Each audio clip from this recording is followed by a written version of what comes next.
Alright! Hello everybody! Hello Luca! Hello Mystery Theater! Welcome back to Rose Guns Days.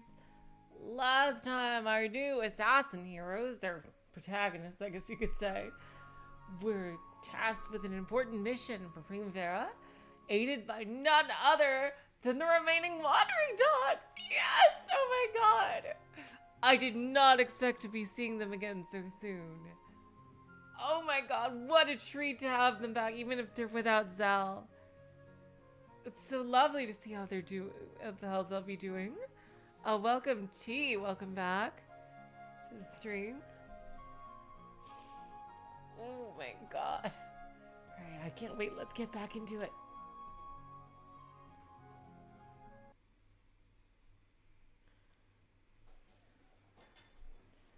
America, China, Japan. It's been a while since we've all gathered together. The war with Caleb feels as though it is something from the distant past. Huh. Why are you speaking Japanese so awkwardly? No. It would be rude of me to do any less. Hello, Zarmegas. Welcome to the stream. So, you're Meiju-san's... Ah, yes. Please start by introducing this lovely lady. A pleasure to meet you. I'm Captain Philip Butler. The pleasure's mine, Captain. Your Japanese sounds incredibly native. And your English was splendid. If only I could greet you in fluent Chinese, this would be perfect. I'm pleased to meet you, Madame Rose. My name is Li Meishui. English. I'll be your unified contact with Chinatown. Nice to meet you, Meishui-san. Still, Meiju-san, you really worked fast. Whereas we, the ones who proposed this, still haven't settled our end. It's an embarrassment. When a culture has been protected for over 1,000 years, it can dash over 1,000 miles in a night when the time comes. Don't worry yourself, Consigliere. It just means we were able to finish organizing our profits quickly. Monetary calculations are a specialty of the Chinese. When it comes to that, we Americans aren't any worse off. Thanks to Rose-chan's rapid decision-making, those diseased folks who die if they can't keep raking in money manage to sweep the opposing party out of the board of directors. The tyranny of the majority in your US democracy is truly a terrifying thing. Ah, sure. Not that we hold a candle to you guys.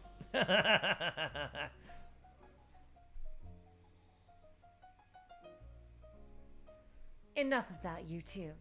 Then again, I think this is how the world should be. If the world only had one ruler, you just end up with a class society. A world that only exists to oppress those on the lower rungs. However, when you have two kings with equal power, tyranny only helps your opponent.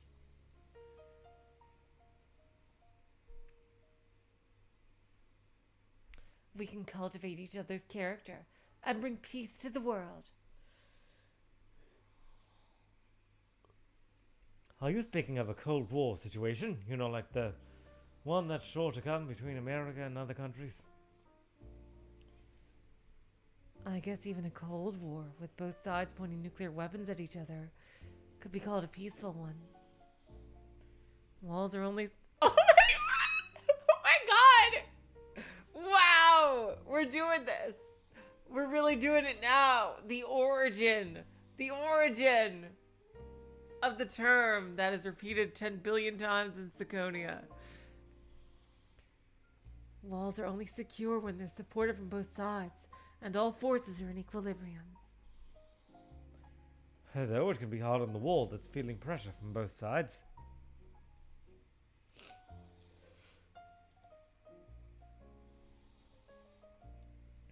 If If it's careless enough to lean to either side, the resistance can be fierce.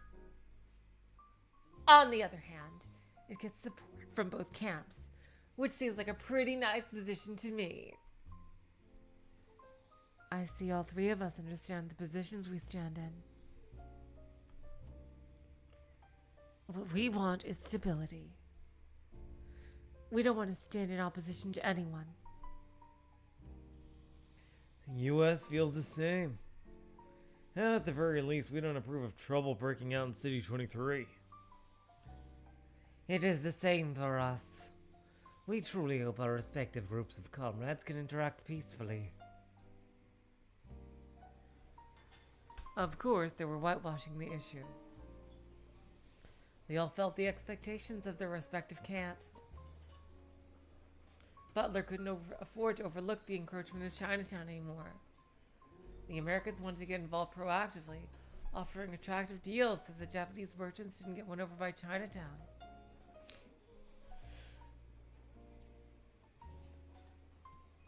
As for Meiju, he wanted to make it known that Chinatown wanted peace.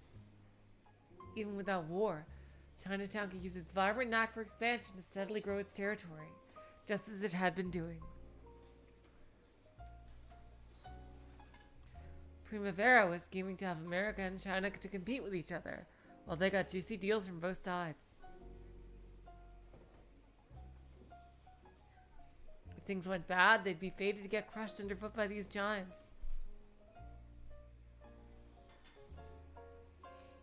However, that's a path the minority must tread.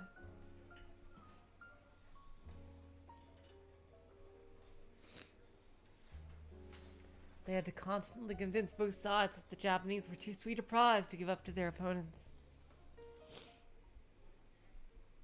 Originally, Primavera had wanted to use this meeting to announce that all their preparations had been completed. However, Davis's intervention had thrown the voting for the Distribution Association into chaos. God damn that Davis. He's just a generic mook. By the regulations of their alliance, the establishment of association couldn't happen without a 2/3 majority vote. They were businessmen, not members of the criminal underworld. So it was necessary to resolve things democratically, according to their rules. Of course, there were quite a few discontented people. However, they had kept their opinions to themselves, afraid of getting involved with the mafia.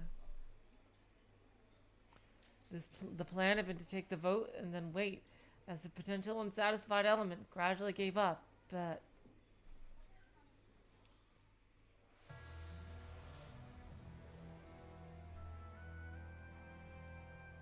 Davis had fired them up, gathered them together, and turned them into a faction.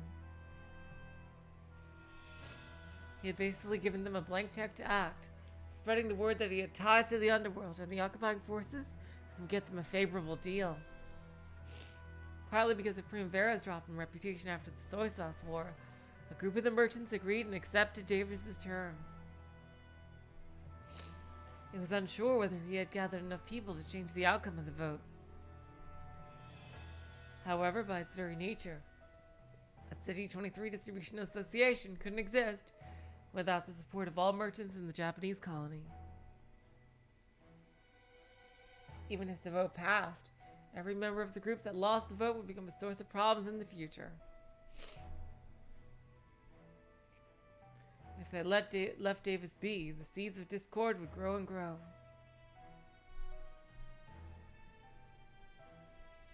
They had to eliminate him as quickly as possible. Do you think it'll still take a while to convince him? That is my responsibility. Aloha, welcome to the stream. We will convince Mr. Davis to go. And by convince, I mean with a bullet through the head. I'm sure he'll understand if you talk to him. I'm counting on you to put a cap in that ass. Leave this to me and forget it. After erasing Davis, they would leak that he was a famous swindler of the underworld, have been making plots surrounding the Association.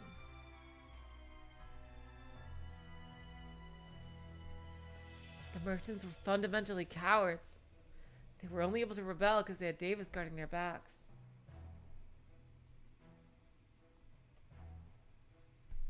If he disappeared, they would spin like a weather vane and support the Association immediately.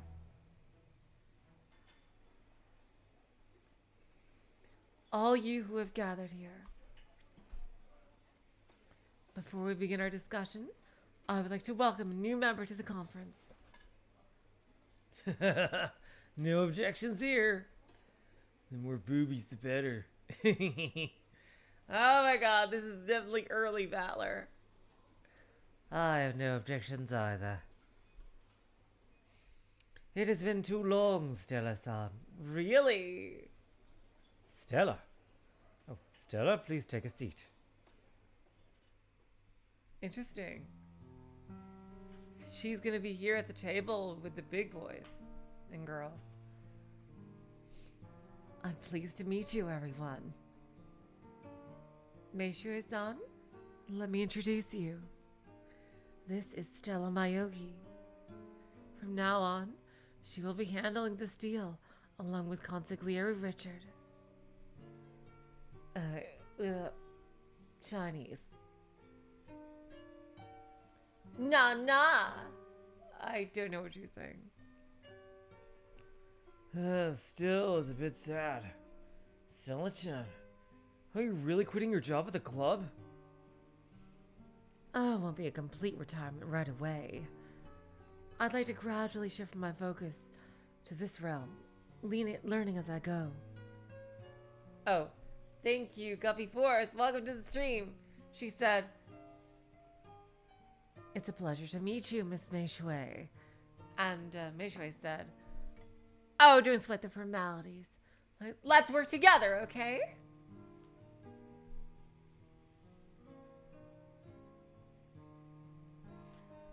The connections and speaking techniques she's learned through the club will become her weapons. After all, here we resolve all problems by talking, while also pointing guns at each other. I plan to work hard so I can quickly stand on my own and assist Madame Rose. Stella Mayogi has decided to quit her job as Lady of the Evening. Oh, wow.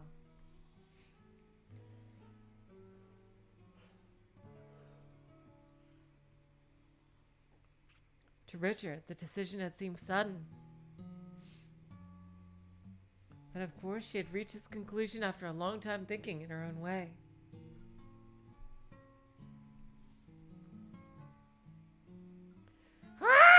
Oh my god, I'm finally back in the story. You're quitting? What? No! There is no short stack without string bean, and no string bean without short stack! What am I to do? It's true you've been getting more wrinkles lately, but it's still nothing you can't cover with makeup. Don't worry.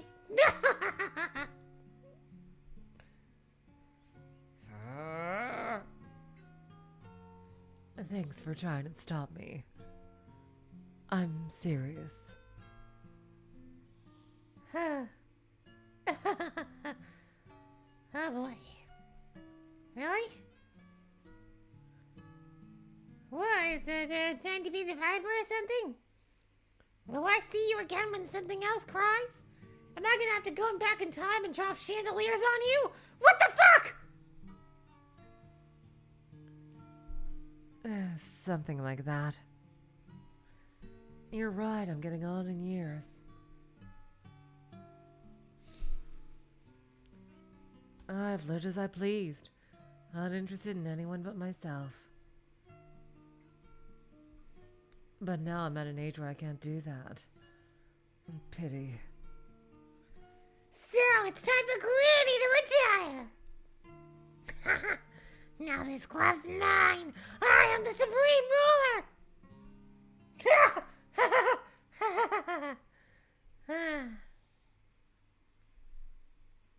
Ladies of the evening usually retire when they're tired of the job or get a man. But Meryl didn't think Stella fit either of those cases. Stella had always enjoyed using her body to skillfully toy with men and rake in the dough. However, Meryl vaguely understood. Stella's change of heart had begun the day Rose fainted. We know how hard Rose has worked all alone. Know it better than anyone else. She quelled the ladies' factional struggles, united Primavera, and then suddenly became their representative after being dragged into a fight with the Mafia.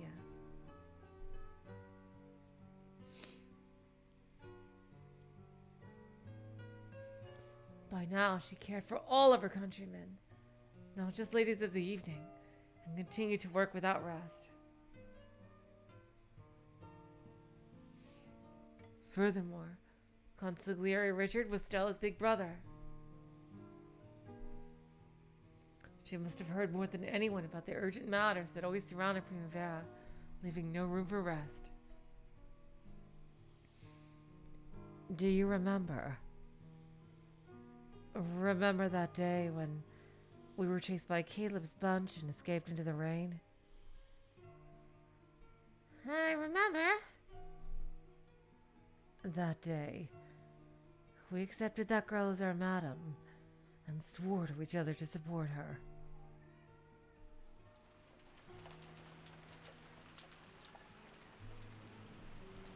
They acknowledged the heavy burden Rose bore, rose up together, and swore to support her. They took up guns along with Rose and threw themselves into the fight against the Caleb family. Then the Caleb family crumbled and peace came to City 23.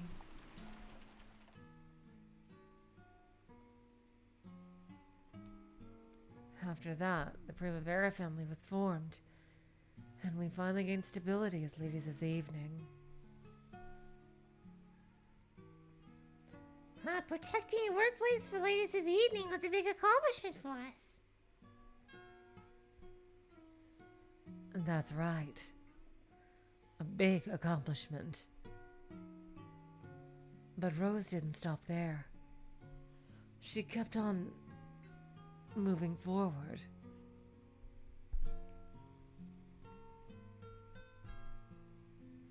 And what about us?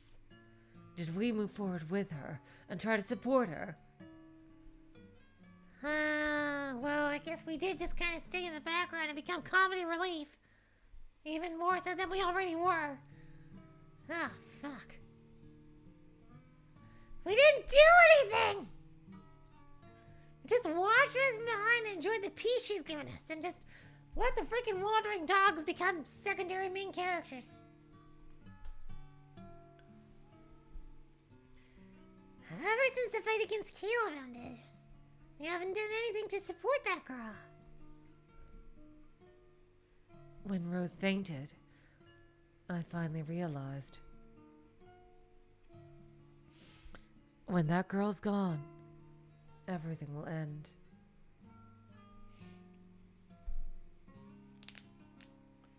The resilience needed to be madam isn't something that came to her naturally.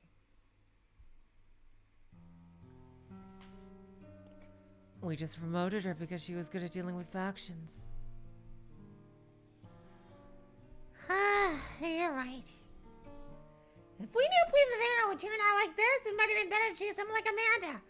And then Amanda all the way far away in that bar and has her ears perk up and she's like, I feel a disturbance.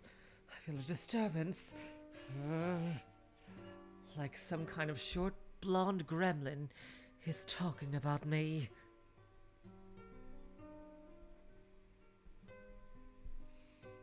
And yet, she's unable to retreat or even rest. At this rate, something terrible is going to happen.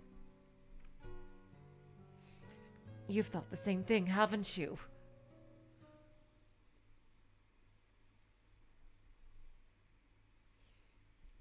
Whoa!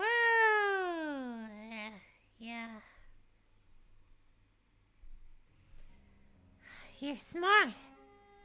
God damn it. You're clever and you're good at dealing with executive types. The three-legged race alongside your consigliere brother? You'll probably be able to help Rose's work in many ways. God damn it. But, sorry. I'm, just an idiot who's useless at everything except drinking. Hell knows I can't study, and don't you dare try to make me, because that will result in something that's not pleasant for anybody concerned. The only subject I can brag about having studied is English.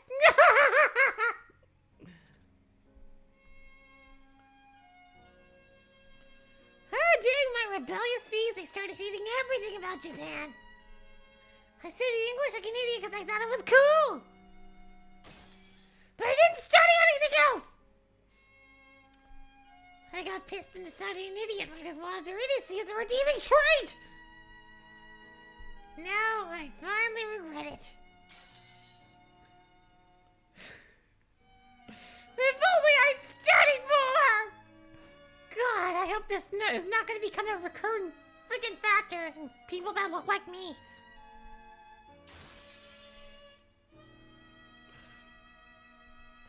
Even though my friends are fighting to protect her future, I'm not qualified to join that fight! Oh, sure you are, Meryl. You're a great fighter. With guns and everything. Even Meryl couldn't fail to notice that Rose was worn out by her fierce work schedule.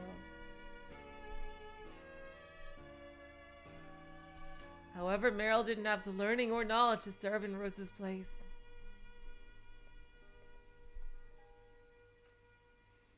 Even looking at numbers made her headache, much less written characters. So she couldn't do anything except pretend not to notice. It was pathetic. But you can help me. Come with me to St. Lucia. If you supported me, I'd be able to support Rose that much more. Stella. Please take care of my girls. Of course, I'll back you.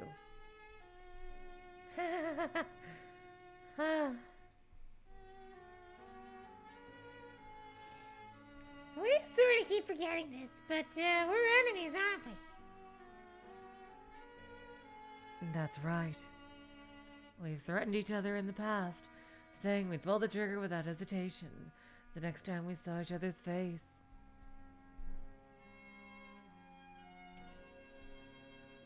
I thought we'd end up killing each other someday. My God, the parallels are terrifying here.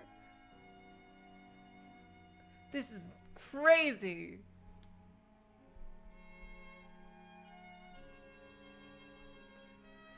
But times change. You know what?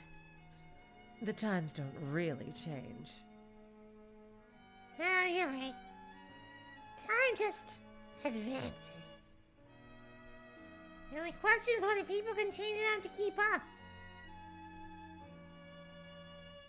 When Rose's ideals are achieved, and we've been freed from the responsibility of supporting Primavera. When that happens, I'll settle things with you. Are you promising me a graveyard showdown? Dang! Whoa! This is out of fucking nowhere. Holy shit. Oh my God. I'm noticing that some recurring character types that Ryukishi likes to pair together. I'm the only one that gets to kill you. That's hilarious! You're gonna get killed by me. Your life is gonna be mine. Like, Jesus Christ! Whoa! I thought these two were both straight as fuck. Like, But... Wow! Wow!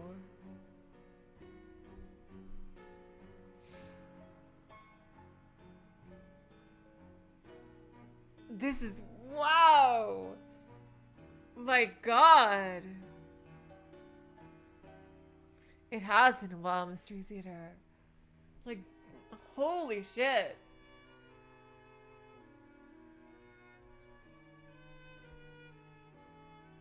Without any sort of signal, they brought together their fists at the same time. Then they lightly pressed them together. On that day, they took a new first step. Jesus Christ. Wow, that's awesome.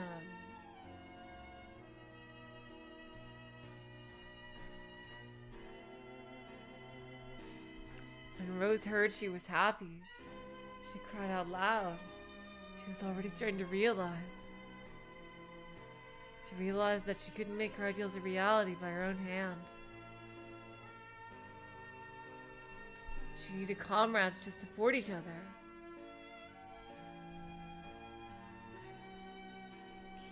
Comrades to inherit their struggles.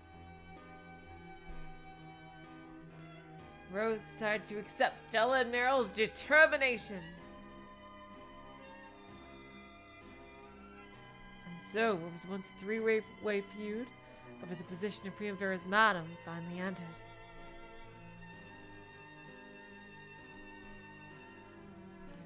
Amanda lost her position and Stella retired. The last to remain was Meryl. Ah! I finally won the contest of endurance!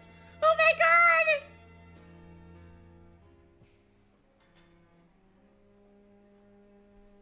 Madam Meryl. Eminem. That has a lovely ring to it. When people called her that, she smiled wryly and retired that title. By now, Madam wasn't a name to be used by a leader of ladies of the evening.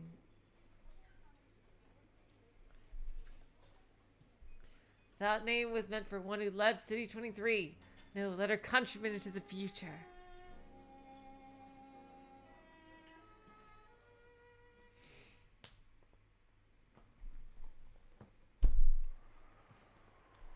Does this mean that Meryl's gonna like turn into like a pseudo kind of villain? Hey, who is it? Oh, it's Davis! Using Caleb's theme for some reason. You didn't call me last night. Now I'm angry. Sorry about that. I'm always so busy with work, you know. Got suddenly called by the GHQ. McCarthy keeps pestering me to become his advisor. You're so full of shit. Dang, and General Liang asked me to do the same thing just last week. His stuff being so popular. Wow, Davis! It's so truly incredible that even like General MacArthur trusts you and Jung. Hey, like, by the way, when do we leave on that cruise around the world that you promised me? Like, I'll totally bet it's packed by the celebrities! I think a whole bunch of these dresses I can fit in. And talk with like Gene Kelly and Marilyn Monroe. I'll be finishing a huge job really soon.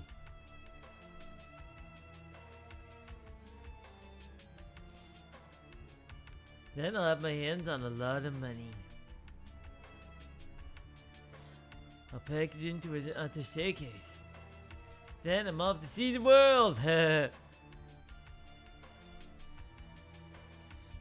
Hey, like, let's have a party to celebrate before we totally go. You know, with the best champagne. Let us do that at a different hotel, and it's pronounced Champagne. Pack your bags. My woman can't live in a beat up hotel like that one for long.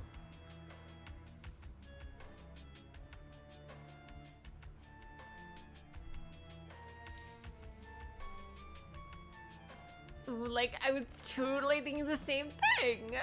For sure. Like, the service here is terrible. Boo.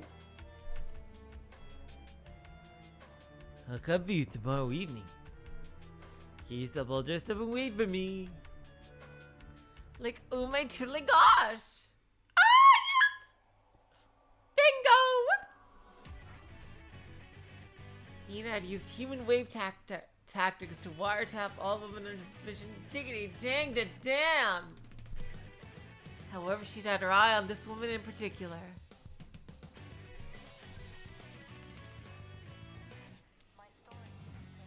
Most of the women who took customers on their own and lived in hotels were high-class girls.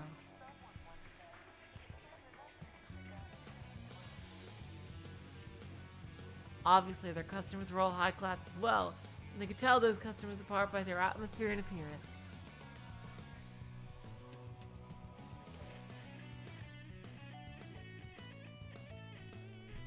However, Davis was a liar and a show-off.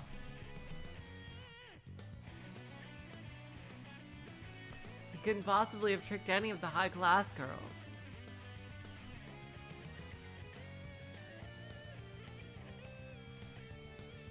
Which meant it made more sense to suspect girls who worked alone for some different reason.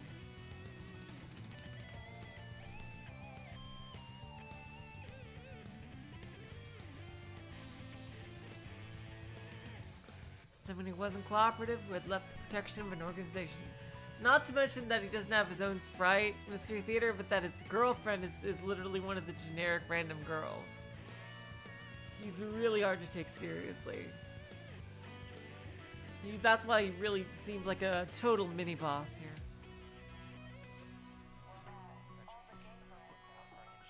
A person who might swallow Davis's lies, with more ambition than brains, and who lived in a hotel.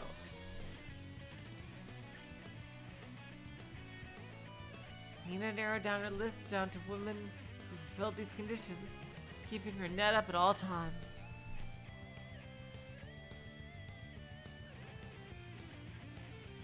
Nina removed her headphones and picked up the receiver right away.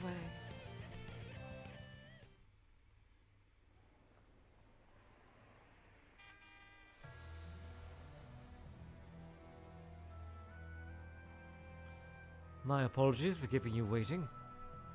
You called me during an important conference with the GDS and occupying forces.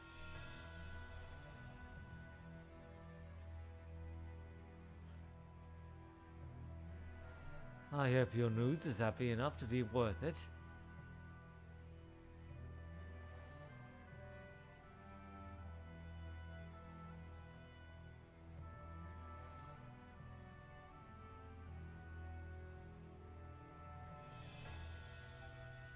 We got a lead on that Davis bastard. Our information says he'll be going to meet a girl tomorrow night. Looks like his luck finally ran out. If he's still alive, then it isn't happy news yet. Erase him immediately.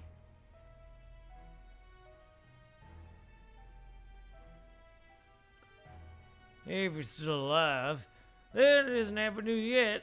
Erase him immediately. Woo-wah!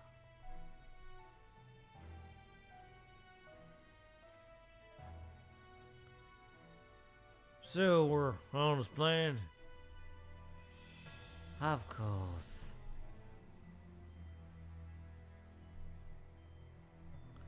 If possible, I would like to end this as a missing person case.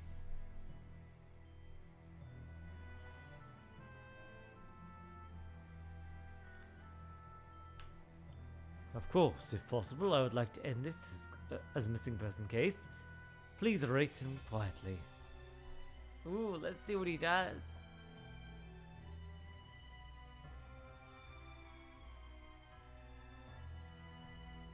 If we let it out that he's a swindler who ran off with the money, his sympathizers should be disillusioned. Oh, I accidentally skipped a line.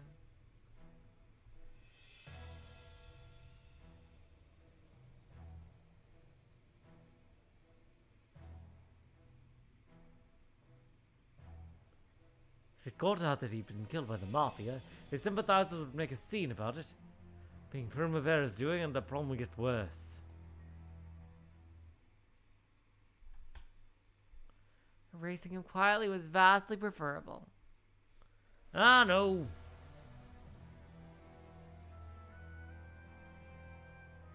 Alan and Keith won't start a war. There's just gonna be one quiet gunshot. Barely hear it.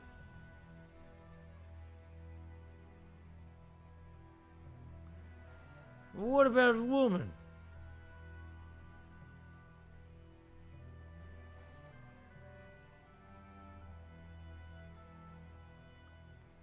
We can figure out some way to quiet the hotel, but what if the woman makes a fuss? Why even ask? Simply add the sound of another gunshot.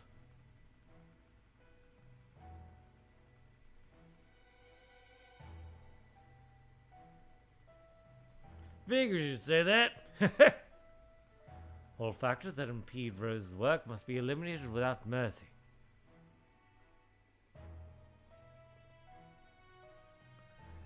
Woo! So even the Greg Richards is now able to say terrifying things without a cue card.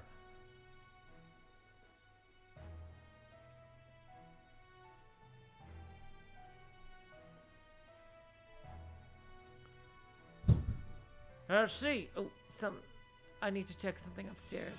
Hold on, you guys. Just wait 1 second. All right, I'll be right back.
All right, I'm back. Everything was fine. I see. Oh, when words like that accumulate, they can become thorns that torment you. With your words, I can understand the pain Rose has had to suffer. Sorry about that. I'll stop making jokes. Hey, did you get word to Alan and Keith? They're already at the location. All right, let's see what they're gonna do here. I don't know how long is left in this actual part 3. Talk about a lonely street. I like it. Let's sit up on this street. Around that building looks pretty good, right? Huh? I give it a 7 out of 10.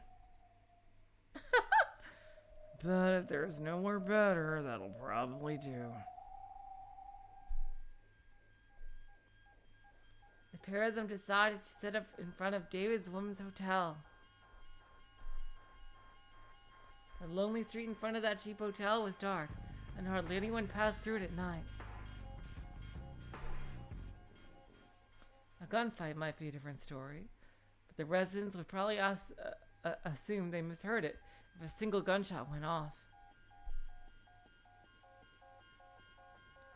Still, sucks for that girl. Man, she's waiting for her, ain't gonna show up. Something might go wrong. I just have a feeling. It's possible she'll be waiting outside with her trunk. If that happens, then too bad for her. Guess we can only pray that doesn't happen.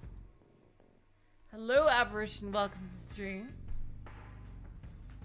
They left their car and comrades to wait in the next alley over. Oh, you'd say just keep going until the end of this chapter.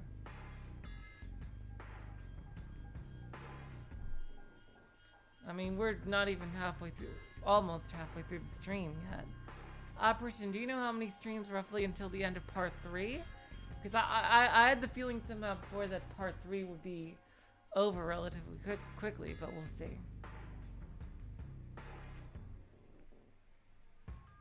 Once the sniping was over, the others would quickly retrieve the corpse. They could throw it into the car's trunk and let the disposal team handle the rest. We're counting on you, Oliver Coon and the Wild Dogs. Understood. You can come out as soon as you hear gunfire. Okay, there are 3 chapters of 1949 in season 3. Okay, so this should be the last one, right? Wait, I'm at that first one? Seriously? I could have sworn. What? Diggity. Wow. Holy schnapps. Damn, part 3 is long. I could have sworn this is like the 3rd chapter. You can come out as soon as you hear gunfire. Try not to get too tense and loiter around, looking suspicious. Understood. We'll wait here discreetly until we hear gunfire. Okay, we'll be leaving the ground to the little kids. Guess it's time for us to get to business. Dude, Oliver looks older than y'all. Seriously.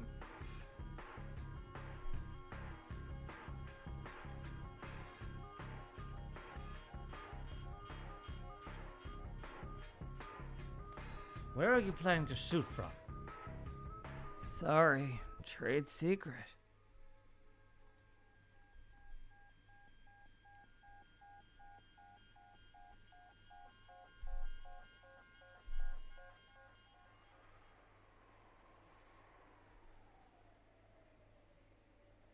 The sniping location they chose was the roof of a twisted apartment at the end of the street. It was a patchwork building made of mass-produced inferior goods during the Reconstruction rush. There were hardly any inhabitants, and it was conveniently placed. The distance between their location and the front of the hotel was a bit over 200 meters. That distance was hardly a problem for Keith's skill. With the target's keen instincts, be able to sniff out a gun barrel pointing at him from 200 meters away. That's all there was to this contest.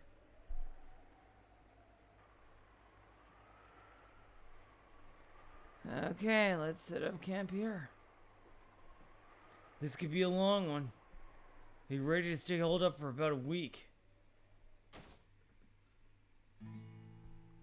Alan set down the heavy-looking bag he had been carrying.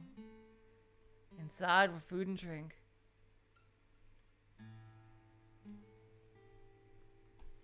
They really were planning to spend several days on the ceiling.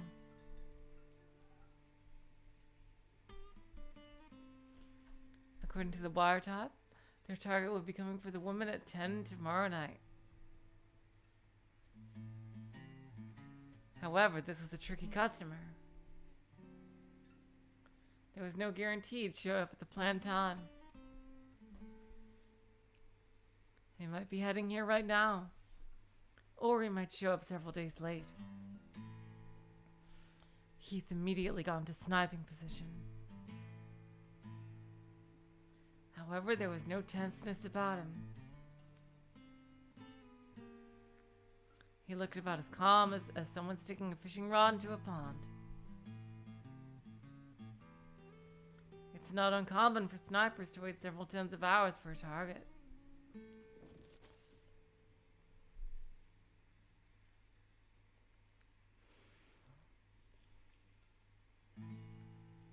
Keith opened the guitar case he'd been carrying and took out his work tool. Freaking crazy ass sniper rifle. It was a cutting edge prototype Soviet sniper rifle, which he had obtained through special means, aka the black market. The gun was far lighter than older sniper rifles and well suited for problem erasers.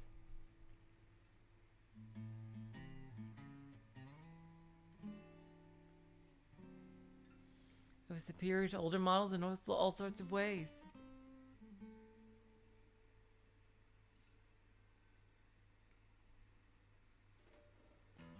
It was including round capacity and rapid fire capabilities. Rapid fire for a sniper rifle? Okay. Of course, he didn't intend to rely merely on the advanced capabilities of his gun.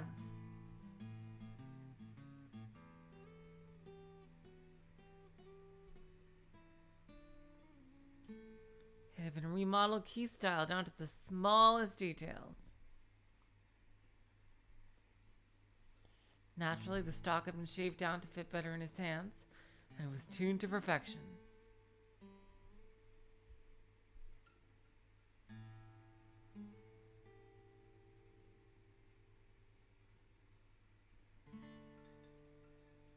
The trigger was set so light that a feather could set it off, so as not to get in the way of Keith's animal instincts.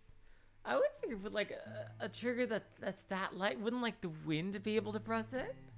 Like that sounds really unsafe. Goddamn, it keeps double clicking. The trigger. Oh no, I got that one. The variable scope was adjusted uniquely in a crazy way. No one other than him would be able to use it.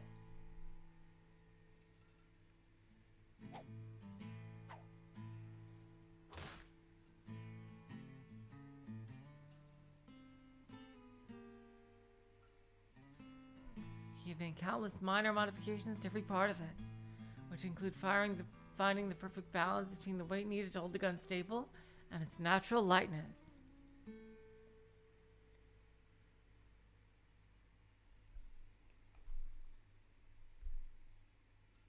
It was the ultimate customized rifle, fitted to match every one of Keith's needs.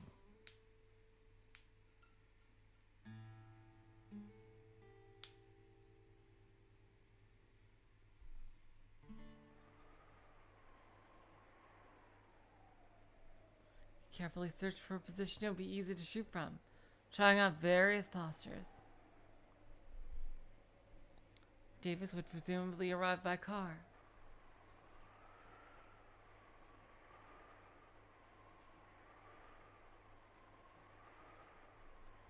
Davis would probably arrive by car, however they didn't know which car.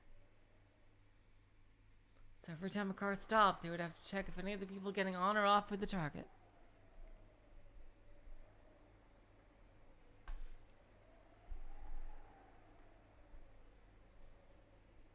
In addition, their window for sniping might only be a few seconds long.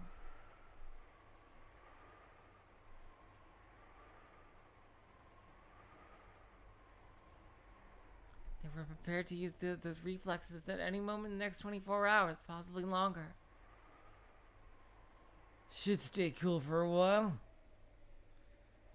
Please don't ever use the word cool unless it's Sub-Zero.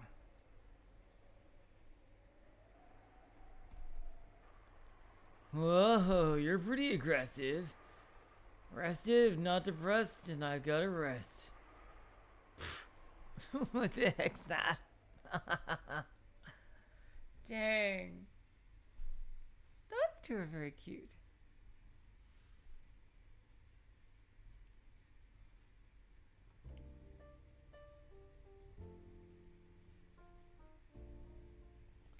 Finally, there was a rest break in the three-party conference over distribution between Rose, Meiju, and Butler. It had been a busy meeting, with each side laying out their claims without holding anything back. Yes, I think it was time very well spent. Time that couldn't be avoided if we are to lay bare each party's claims and the problems that will surely arise.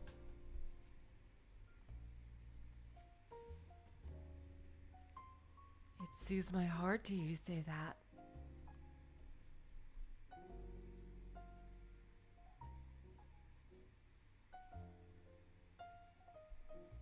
I'm sorry, Meishui-san.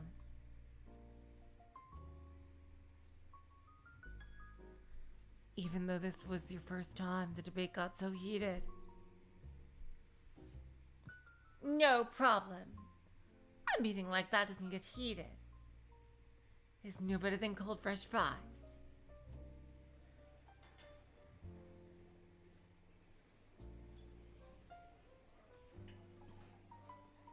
But if it's too hot, you can't put it in your mouth, right?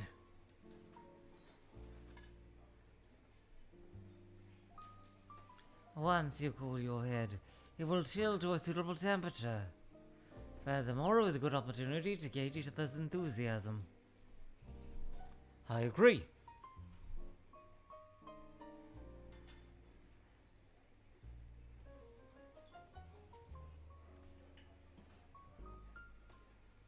It was quite valuable simply for confirming the fact that a distribution union would be beneficial to all three parties.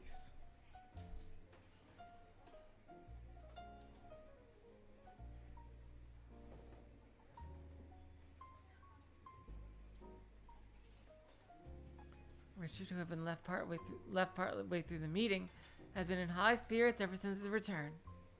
He had apparently been called away because of some urgent business with Cyrus.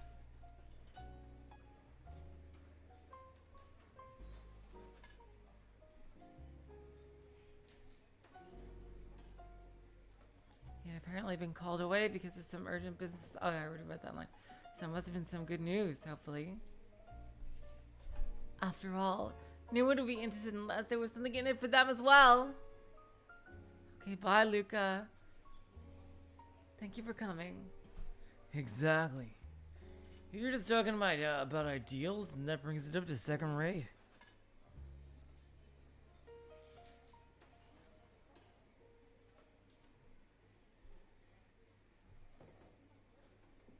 Exactly. Oh, sorry, I already read that line. Add money into the mix and it's first rate. Before I even realized it, you have become quite a formidable disputant, Rose-san.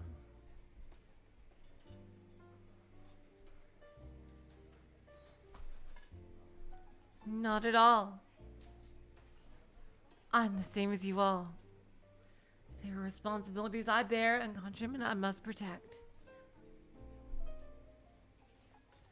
If retreat is forbidden, then we can only fight on the same playing field.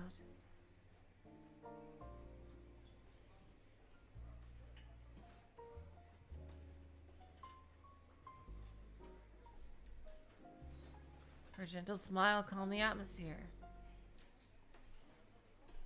However, Stella was still struck dumb, at a loss for words. After all, until a few moments ago, this place had been a war zone, with each group digging at the other with cold-blooded words.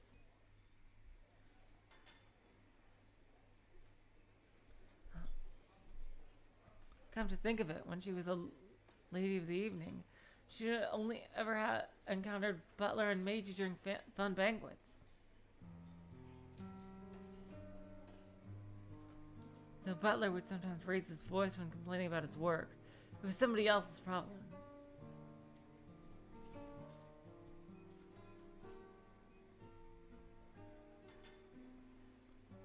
Though Butler would sometimes raise his voice when complaining about his work. It was somebody else's problem. She just had to smile and urge him on. Tonight, Stella had seen combative expressions on Butler's and Meiju's faces that she had almost never seen before.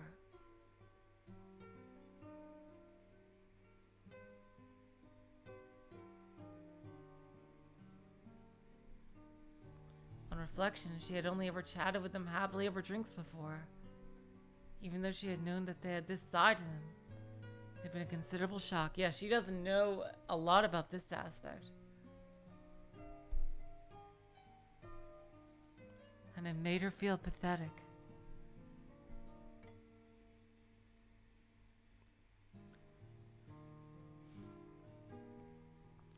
Rose had been doing this sort of thing all this time.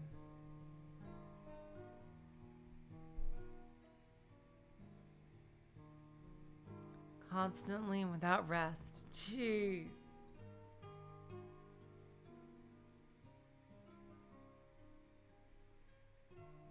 Rose, the one Stella had sometimes looked down upon as being far less skilled at manipulation and consensus building than Amanda and herself. That was ridiculous. Rose had been courageous, composed, and capable of making truly impressive calculations as she fought in that debate.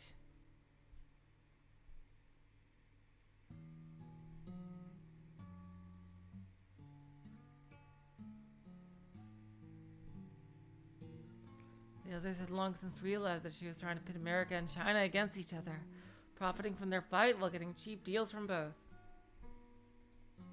But despite that, she had to convince them that joining the discussion was to their own benefit. So she had to increase those benefits so that they would be sufficient for both America and China. Butler and Meiju had apparently colluded beforehand to some degree, so they didn't make concessions easily.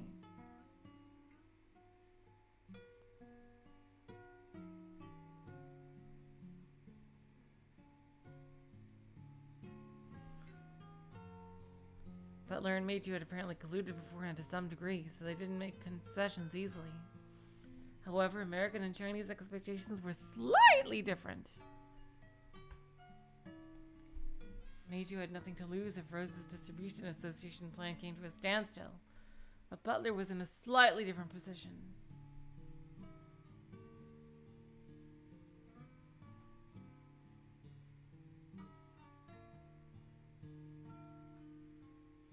If Japanese society didn't fix the frailty of their distribution system, the entire city would eventually be swallowed up by Chinatown. The American occupying forces couldn't afford to overlook this Chinatown transformation.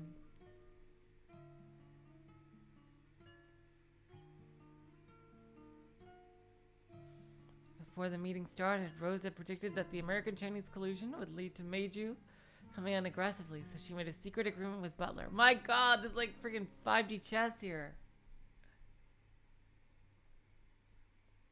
As a result, the meeting proceeded with Butler, who wanted a resolution somewhere between the other two parties' aims, acting as an intermediary. Wow! Talk about detailed answer arcs here.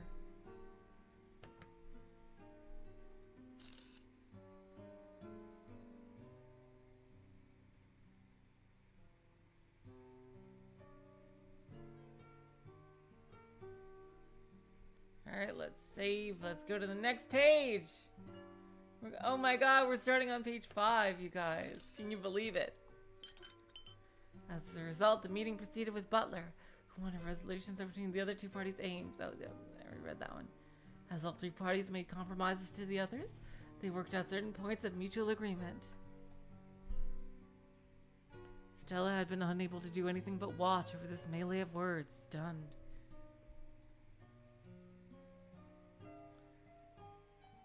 It was decided that the problems raised in tonight's meeting would be sent as homework for each party, with details to be hammered out at the next meeting.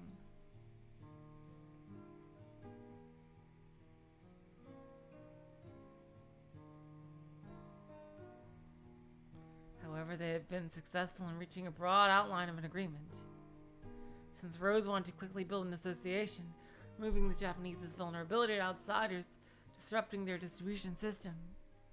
It was probably fair to chalk this up as success for her. Well, that's nice.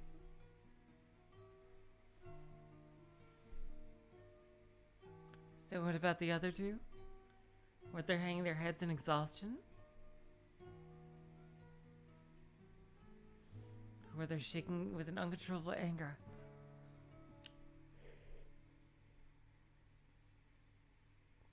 Unable to get over their hatred of each other. Not in the slightest. They were chatting peacefully as though the formal talk was all over and done with.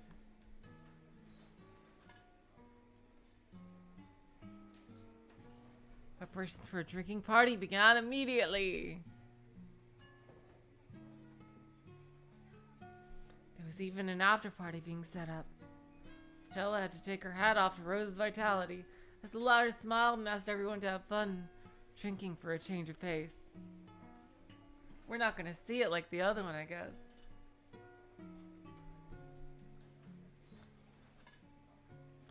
If you're overwhelmed by something like this, you'll have trouble later.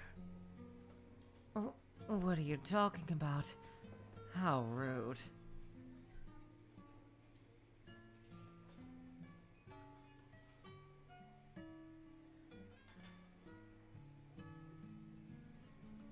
She tried to look tough, but she was apparently unable to fool her brother. This is Rose's world. Is she gonna keep doing this all the time? It is her belief that doing so is the responsibility of one who voices her ideals.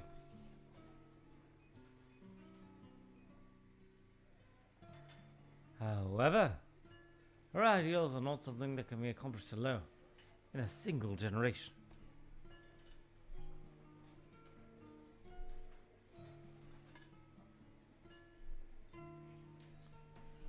I know that.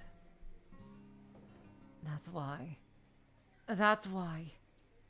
Her frustration with her own insufficiency got caught in her throat. However, she bit it back and swallowed it down. She tightened her chest and let it burn out inside her.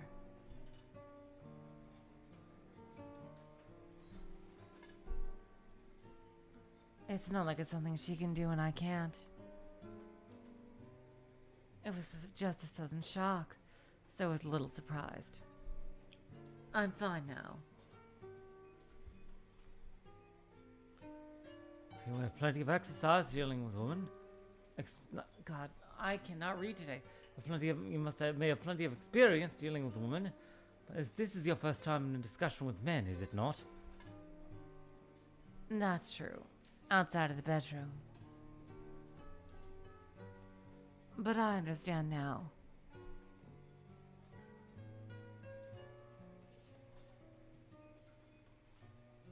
I won't make a fool of myself like this again. Indeed. Let us stand at the front along with Rose. Yeah. The trail to the future isn't blazed by any one person.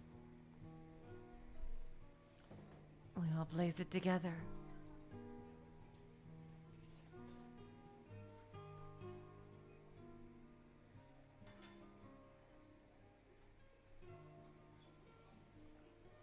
Yeah, the trail to the future isn't blazed by any person. We blaze it together.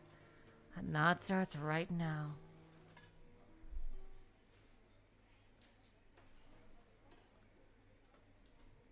I can't say I approve of your methods of negotiation. I was under the impression that I worked hard to gain the most benefit for our countrymen. Negotiations are a competition to see how you can get your opponent to sit in the chair you want of their own free will.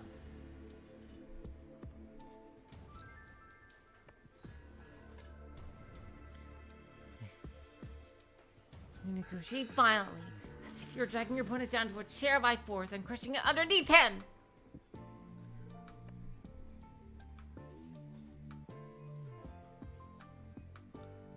You weren't taught that while studying abroad in what was once the British Empire.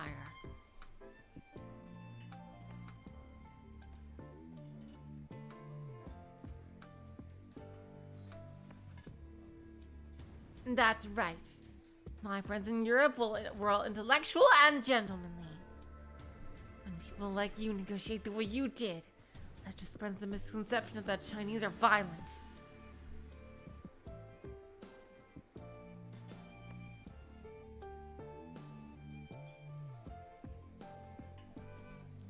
To demand double what you desire and force a deadlock. Then you call it a draw, or give up half, and gain exactly what you missed.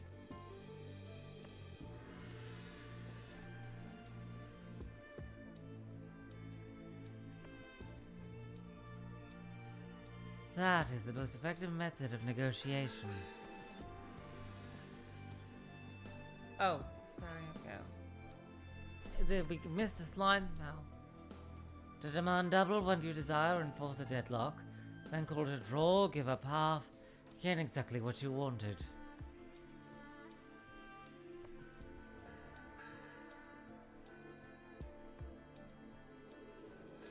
Your method of dealing is exemplary, but not realistic.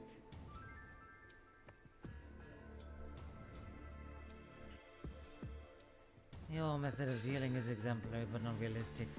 You must have more practical study. Use your violent methods all you like in the criminal underworld.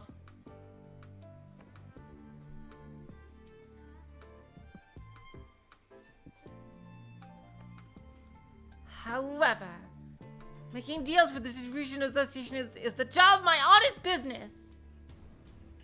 I say no thank you to underworld negotiation techniques. Violence isn't a negotiation. It's just a human rights violation that tramples all over your opponent. I hate the mafia! What do you mean you're doing it for your countrymen? You make me sick! Whoa. Little sister arrives with a bang.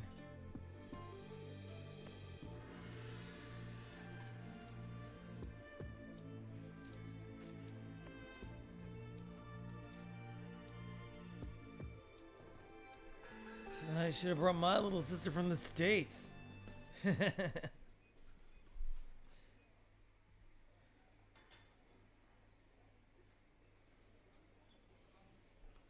Captain, pardon me for interrupting during your chat. Huh? What is it? A secret? What could it be? It's probably those guys. And the report was whispered into Butler's ear. His joking face went immediately serious.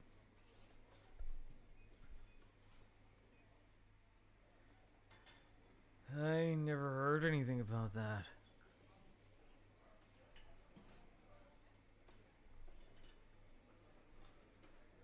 I've never heard anything about that, but damn it. Oh wait, that was... Yeah. Oh no, that was him. Okay, good. Captain! There's something wrong.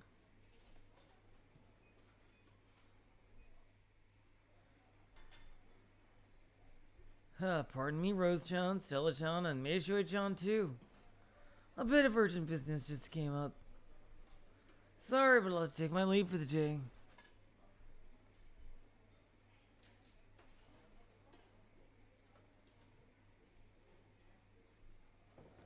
That's a shame, Captain. I was hoping for a chance to strengthen our relationship.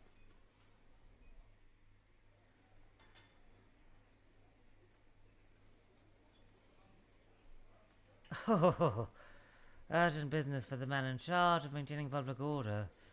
How foreboding. Did some drunk start fighting or something?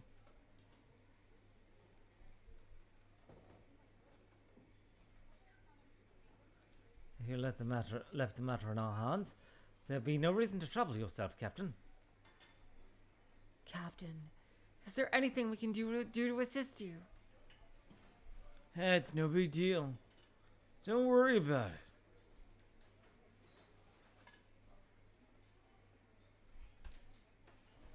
It's no big deal. Don't worry about it. See you later. I wonder what's gotten into him.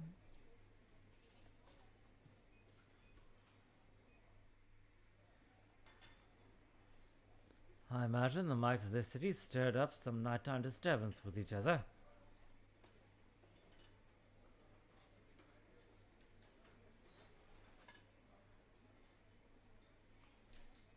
That's right.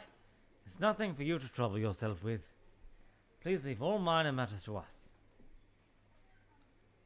Really? Thanks, Richard Coon.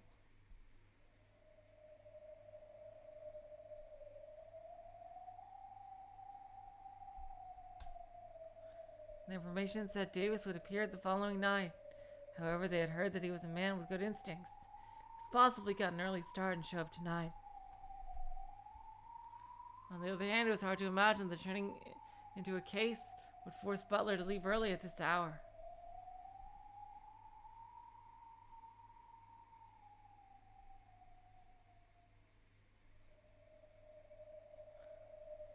Could it be that Ellen and Keith failed in their sniping, leading to a large-scale gunfight? I doubt it. Wayne, have you received word of any activity? No, nothing. I see.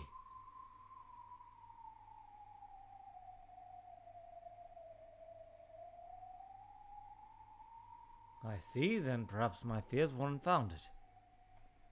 As usual, I can't get rid of my habit of always supposing the worst.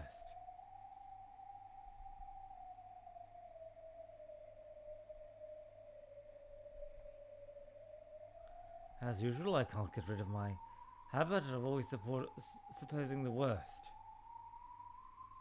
In actual fact, his fears weren't founded. Davis still hadn't shown up at his women's hotel. Something's weird.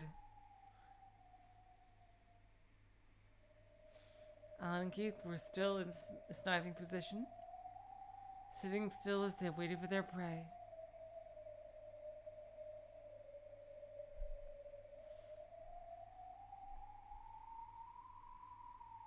After all, Butler had left early for a completely different reason.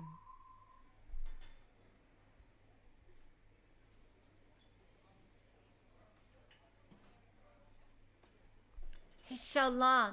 Oh, she's here too. You shouldn't be up at this hour. I'm not a kid. Oh my god. Wow, weirdest Umi Neko reference episode here. Jeez. She glared at Meishui, threatening her as loudly as her hoarse voice would allow.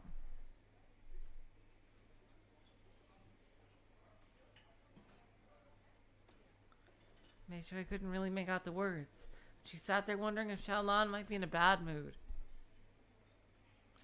That's a good girl, Xiaolan. You came in through the door instead of the window of the stock this time.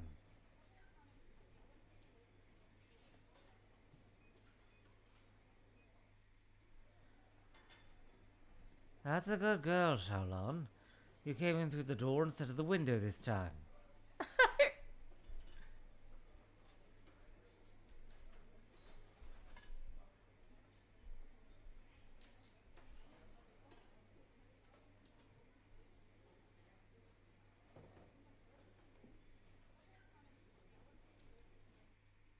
Ho? What's going on? Xiaolan's whisper brought an instant change to Meiji's expression. Ooh, she found out something. However, it seemed more casual and amused than Butler's had been.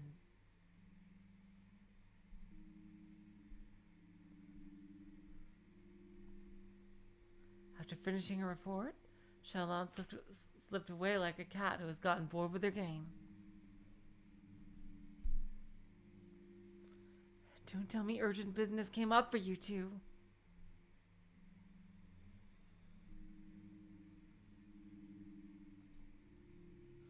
Not at all. I plan to continue relaxing here. though I wonder how long they'll be able to relax.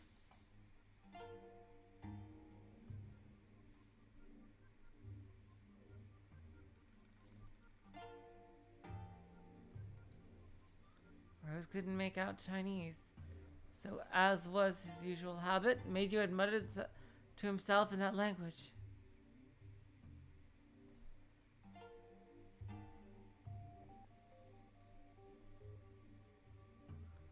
However, Stella just happened to hear. She could understand it. Oh my god, this is so sweet. When he realized that his words to himself had been overheard, Meiju shrugged without any sign of embarrassment.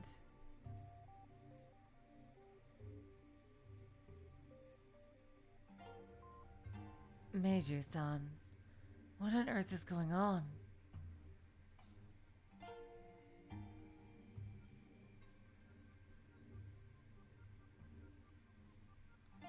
There was a sudden personnel change within the American military, nothing more.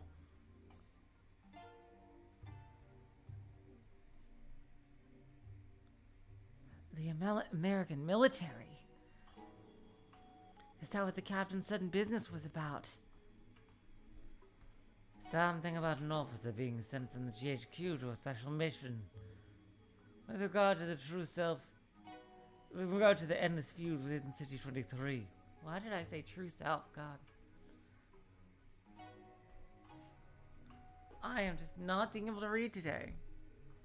After all, there seems to be no end to the dark rumors that City 23 occupying forces HQ have been colluding with a certain Japanese mafia. Of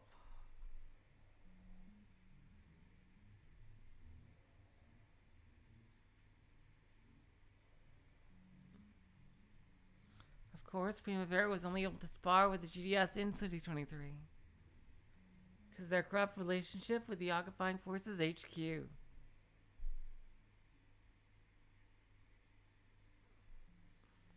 However, if someone appeared and tried to clean up that corruption, it would affect not only Butler, but Primavera as well. Hello, Hollow Mirage, welcome to the stream. During the Soy Sauce War, mafias within American military districts had caused an uproar by burning down storehouses in Chinese military districts.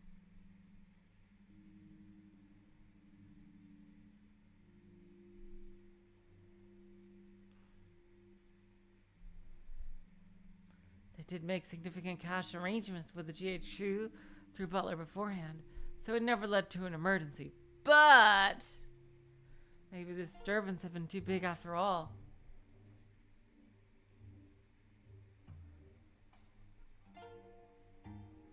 It's possible it led to someone in the GHQ getting off their fat asses.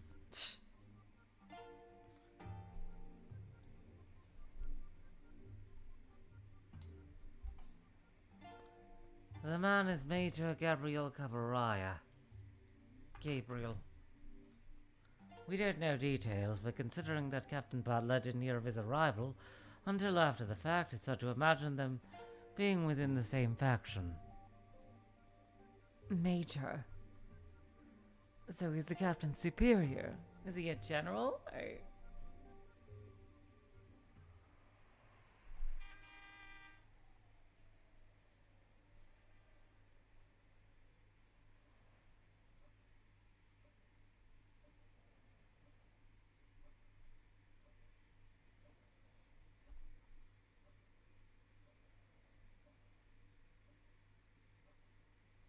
Yes, the Director General is waiting. He said he wished to discuss the future with you as soon as possible. Those geezers are probably worried about whether they'll be able to keep earning their pocket change. Please go on ahead. I'll be there soon. Yeah, Major is a rank, definitely. I'm not too familiar with the military ranks. Yeah, there's definitely ranks between Captain and General there for sure. Butler would stop by his room first. He needed to be alone and rest his mind, if only for a few minutes. Sheesh. Those geezers are too jumpy. When Butler's superiors heard that a major had been dispatched from GHQ as a special officer, they must have been horrified. They were afraid that someone on the inside had made an accusation of corruption, and that the officer was here to investigate. So it's like, they're all like feeling guilty as sin. It's like, Oh shit, did you see all the stuff I did? I'm totally gonna go up the river.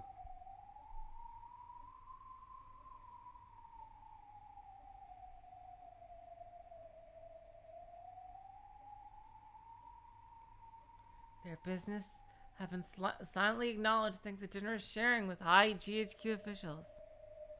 However, there were factions even within the GHQ. Each one was involved with corruption, and all tried to drag down opposing factions to have it all themselves.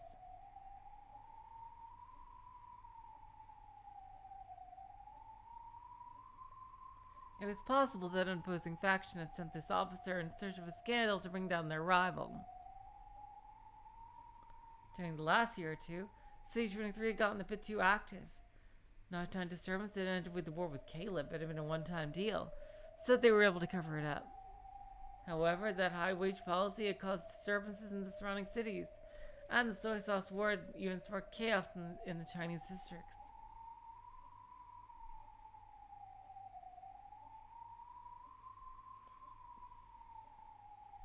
Also, when the soy sauce war was resolved, it became clear that many mafias in eastern Tokyo were cooperating, and this info had even reached those in charge of maintaining order in neighboring cities. The City 23 HQ, which was connected to Primavera, have been able to explain away these disturbances, but... Well, it'll all work out. There is nothing you can't cover up in this world. I'll treat those GHQ old farts to plenty of hush money. I'm glad he's rich. Ish. After that, I just need to show them some data that just looks on the surface.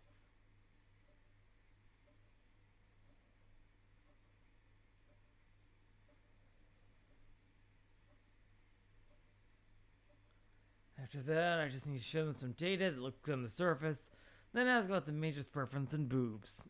If I threw 4 or 5 pretty girls the right bust size his way, he'll head home happy. Oh my god. When he put his hand on the doorknob to his office, he sensed that someone was inside. Uh-oh. He could hear classical music. Oh, wow, that sounds ominous.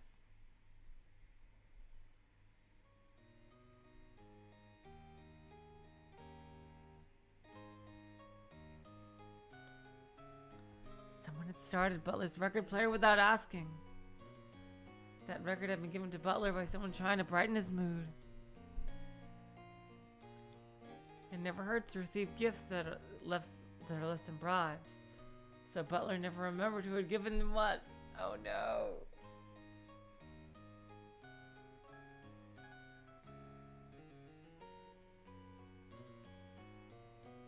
It didn't suit his taste, so it should have been collecting dust in a corner somewhere.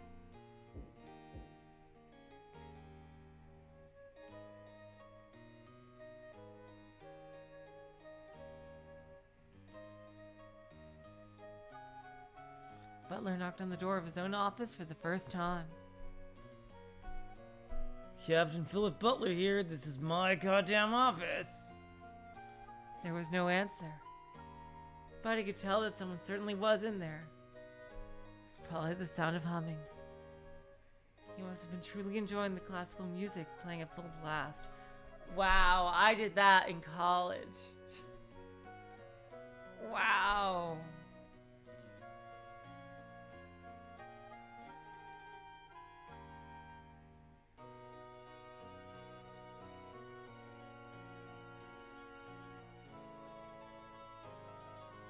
He must have been truly enjoying the classical music playing at full blast.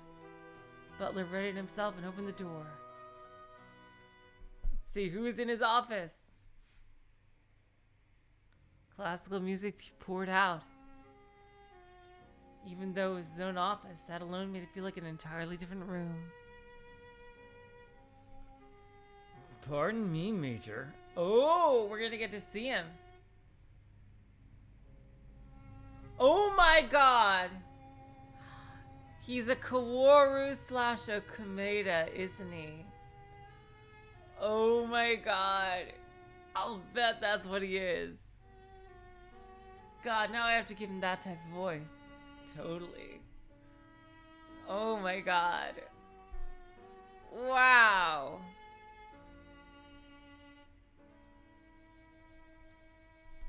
The Major, who was thin, tall, young, and apparently well bred, listened happily to the music with a wine glass in his hand. Ooh. I wonder if he's the boss of this arc. It would make sense to be an American, because the first one was Japanese, second one was Chinese.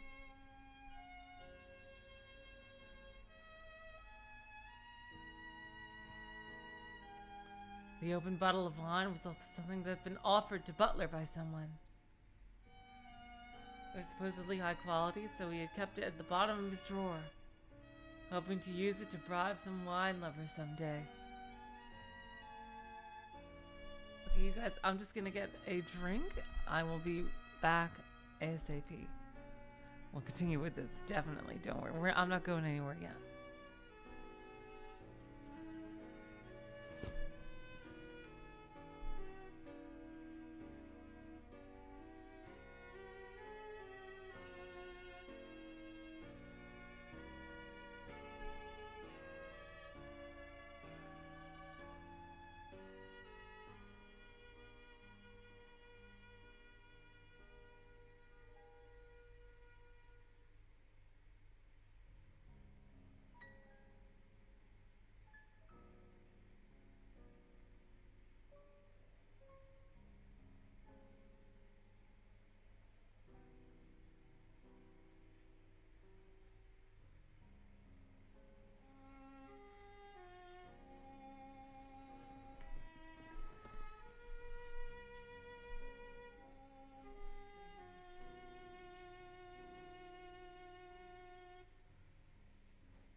Alright, here we go.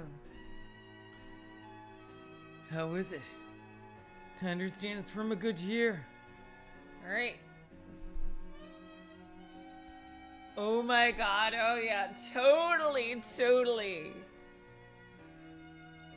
Wine is a gift to the bountiful earth and the gods. Its quality or lack thereof surpasses human understanding. That is why enjoying it and learning the difference between the years is like having a conversation with the gods. So, you like wine, Major? Wine is not a hobby. It is culture, Captain. To take this rare crystallization of God's love and keep it in something like a drawer. Such a sad thing to do. It must sadden even the one who sent you this wine. Wouldn't you agree? Ooh, I have a strong feeling he might be the final boss, the ultimate boss of Rose Guns days. It was wine far too expensive to be affordable with Butler's wages. That and the careless way it was stored seemed to have been enough for Gabriel to spot it as a bribe. Your words leave a deep impression on me. I hope you'll add that wine to your collection as a sign of our new friendship. Bouchon. Excusez-moi. What irony. Is this a good voice for him? People who know the character. Or is this a sign from God? Quite interesting. This is the true pleasure of having wine as a means to converse with the gods. Butler had no idea what he was saying. He tried to flip through channels, trying to match wavelengths, but nothing matched. I'm trying to make him like the anti-Leo here, is what I'm trying to go for. Not in like the opposite of Leo, but as like a foil to Leo. Because I'm hoping that Leo comes back. I really want him to, because it's not the same without Leo for this final arc. However, this brief exchange of words gave Butler a general picture of who this Gabriel person was. Was he a beneficial person? No. For sneaker control? Not that either. Bouchon. That is the tragedy of wine. Even the miraculous divine blessings of a good year transforms to ruby-colored sewage when violated by Bouchon. If you ask for a wine bottle at a restaurant, when once you remove the cork, you must pay for all of it, even if you didn't have a sip. Wine corks have a virginity to them.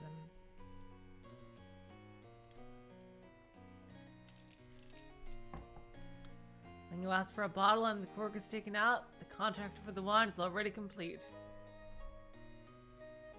I do wonder how they put the corks in wine bottles, because like they expand. I really wonder how they get them in there in the first place. Whether the guest decides to drink it or not, they must pay for everything inside.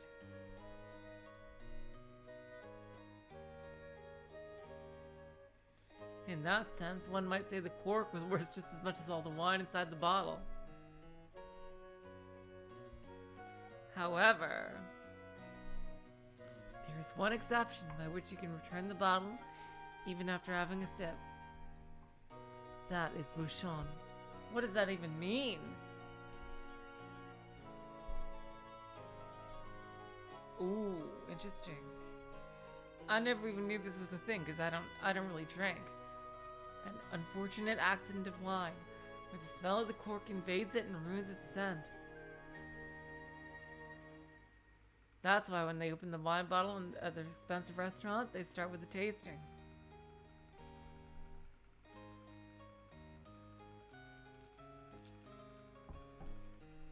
It's to confirm the product isn't affected by Bouchon. The chance of Bouchon occurring is extremely small. And that extremely low probability is combined with a bottle from a good year. We have an intersection of two miracles, good and bad. However, the two miracles do not cancel each other out. The good miracle of a good year is crushed by the bad miracle called Bouchon. He was probably hinting that the occupying forces, which ought to be pure, were stained with corruption.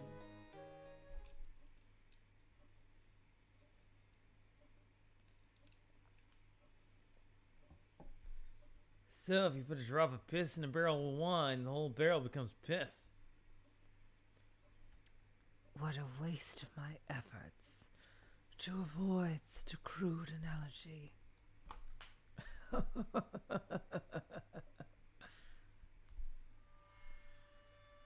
A pleasure to meet you, Captain. I am Gabriel Camaraya. Ooh, menacing theme.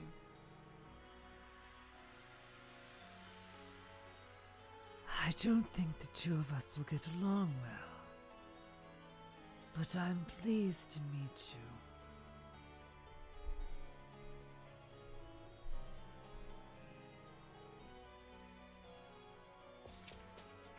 you. Ooh, chapter 1, 2 snipers and diggity dang da dang. Yeah, and we're on the last page here. God damn it, I'm pretty sure we're gonna have to go over too. Ooh, I want to see more of this guy. They definitely introduced him in a way that looks like he's gonna be the ultimate boss of Rosegun's days. We'll see how that goes. Anyway, let's see. I've only been streaming for a little over 90 minutes. We'll keep going. At least until the first break in the second part here.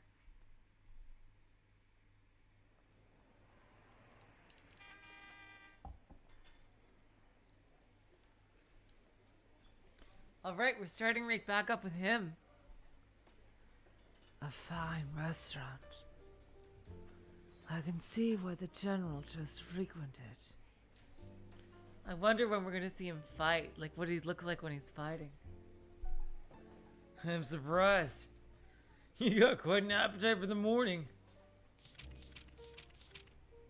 Descent of the Hell's Angel. Oh my god. Is that what he is? Because he's like he looks like Kaoru, and like he has that vibe about him, like an angel, like an anime pretty boy angel. Like, ooh. The major was slender, so Butler had expected a single pancake and some coffee. But those expectations had been far off. Though it was morning, Gabriel's order was splendid enough to be a dinner.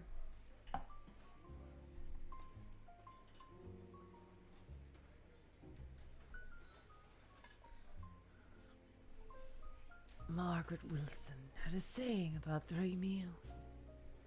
Eat breakfast like a king, eat lunch like a prince, and eat dinner like a pauper.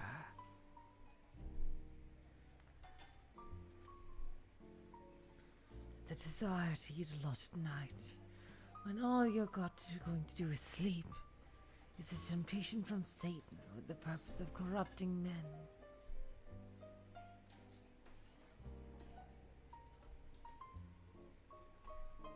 Guess that does make sense. It is strange at the start of our working days is our smallest meal.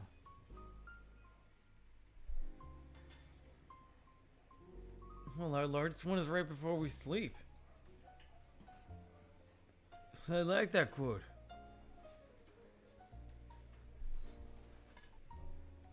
Is this Margaret's person some kind of ancient poet?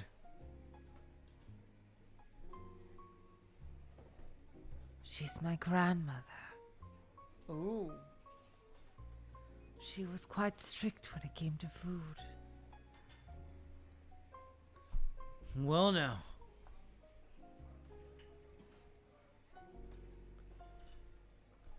Sounds like she's quite a respectable person. So, let us enter our main discussion.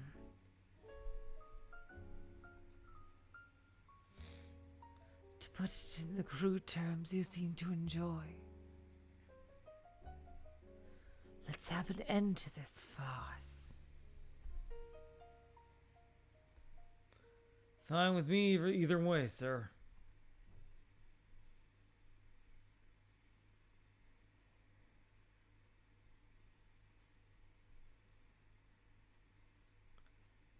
First, allow me to explain my task.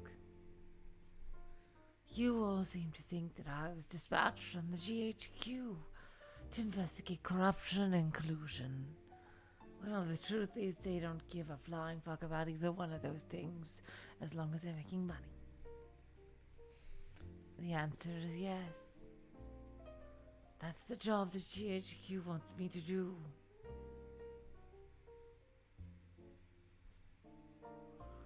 The answer is yes. That's the job GHQ wants me to do. Oh, hello, Alex. Welcome to the stream. Yeah, he does have religious sounding talk, and his name is an angel name. That is true. On the surface, he had come with the title of Special Officer commissioned for the purpose of eliminating organized crime. In other words, as far as his title went, he was here to preserve public order, just like Butler.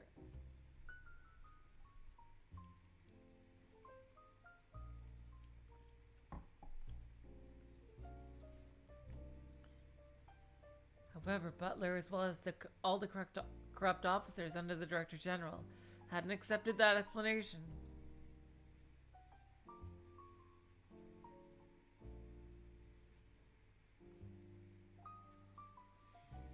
They had been secretly sure that he had come to sneakily expose their own wrongdoing and collusion with local mafia groups. And now, right after the man showed up, he was confessing that this was the truth.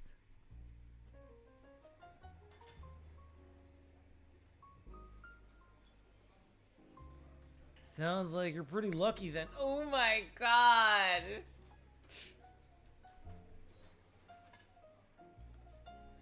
You won't find a city more stable and in touch with its residents than ours.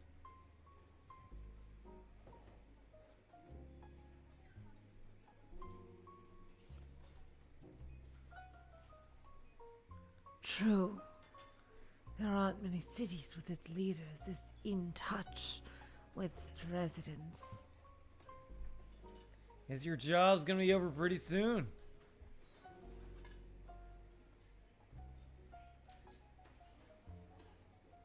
Please let the GHQ know that. The city folk will be happy too.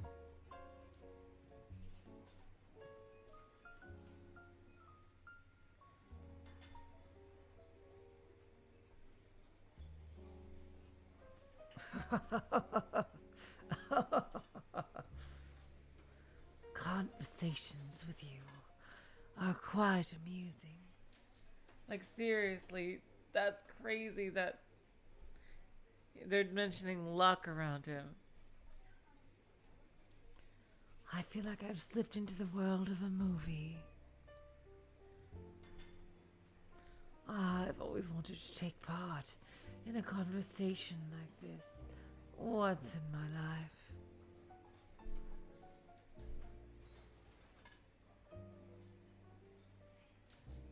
Glad to hear it.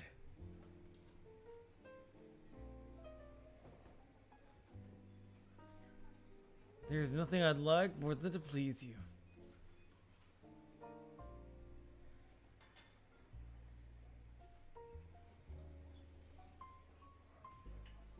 Butler returned the comment with a full smile, but he wasn't feeling that way on the inside.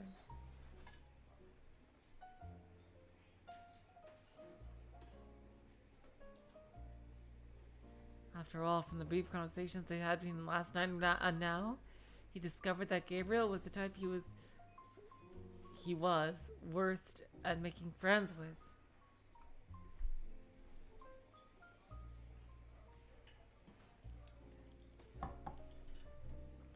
What he was trying to figure out now was whether Gabriel was someone he couldn't be friends with, but otherwise harmless, or as a person who, on top of not being a friend, would bring him obnoxious harm.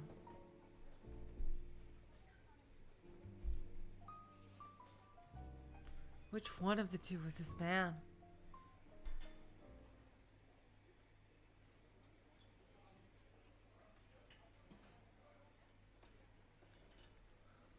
Let's get straight to my conclusion.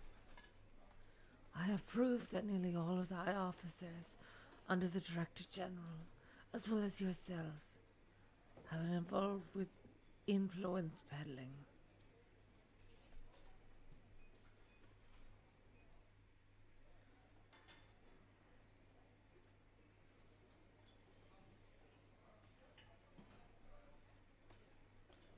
Surely you must be joking. There's no way he had proof. Hello, James. Welcome to the stream.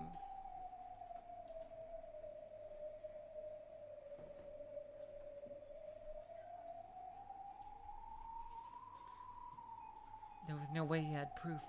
Butler had managed it all carefully.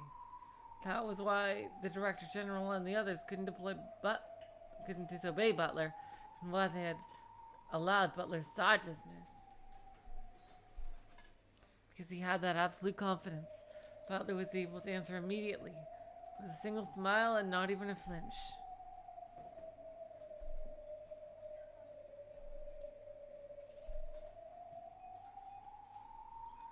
Because he had that absolute confidence, Butler was able to answer immediately, with a smile and not even a flinch.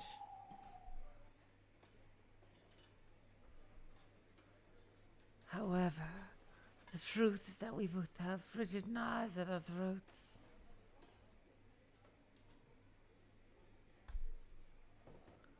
Huh? What do you mean by that?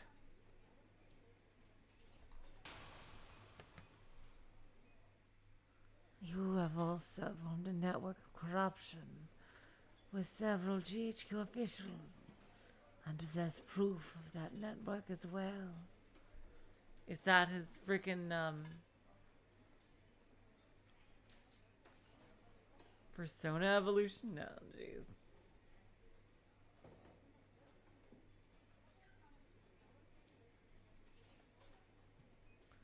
And since you have the cunning of a fox, you're using that proof as insurance for your own safety.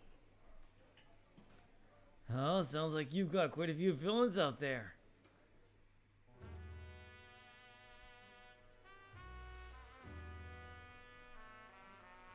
A network of corruption that tied Butler to the officials had bestowed them with profit. Yep, that's what I thought. But Butler gained proof that they had participated in corruption. Wow!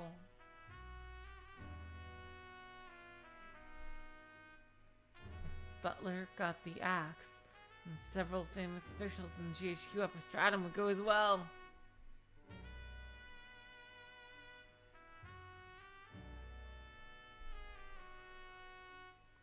Surely the scale and effects of that would eventually lead us to a grand scandal so large, even the general would get sacked.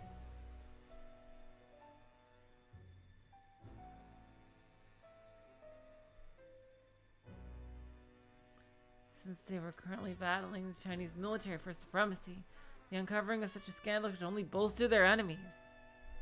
Of course, since this might even affect the presidential elections, probes into corruption were always being put off. Jeez.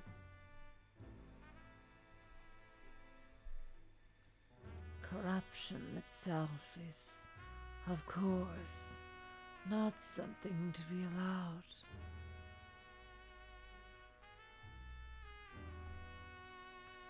You know, they say flexibility is the best oil.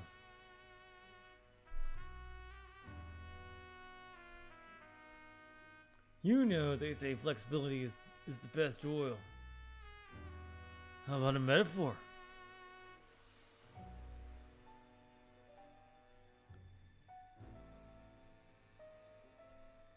The German army apparently had lots of incredible guns, many of which were very precise, the height of craftsmanship.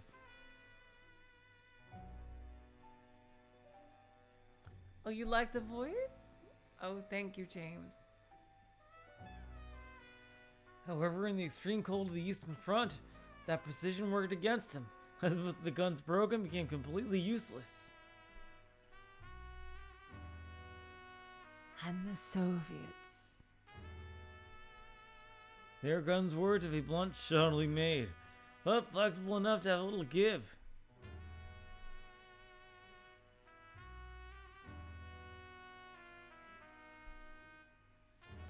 Their guns were, Oh, I already read that. so they withstood both the cold and the battlefield dust, and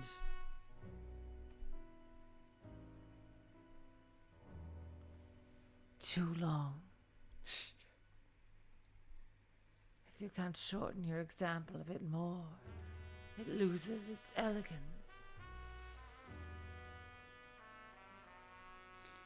Anyway, just skip to the end.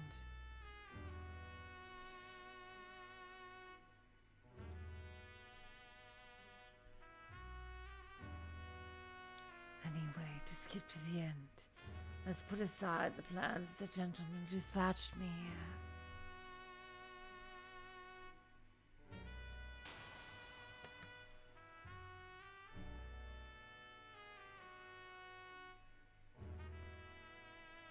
I have little interest in individual cases of corruption, collusion, and bribery. Oh my god, yes, Guppy Force, yes.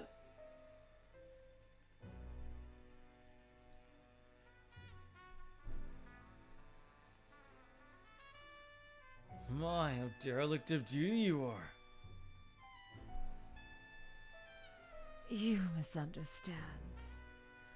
My job is to protect the honor of the United States Army. Not to expose corruption.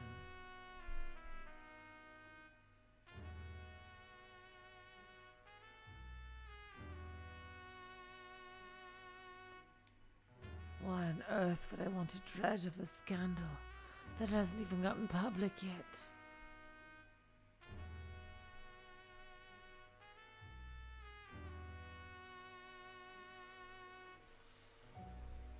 Why on earth would I want to dredge up a scandal that hasn't even gone public yet? Now there's a shock. Here I pictured you as a more saintly dude.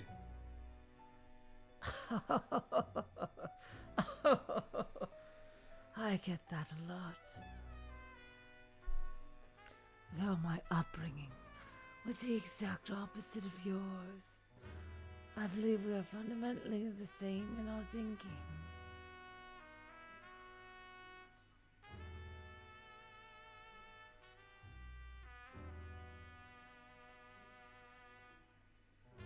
Though my upbringing was the exact opposite of yours, I believe we are fundamentally in the same in our thinking. I am no saint. I may be a gentleman, but I have never thought of myself as a good person.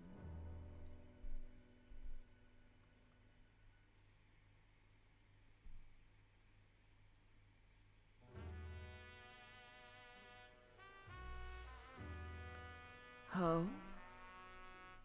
Are you saying you're a bad person?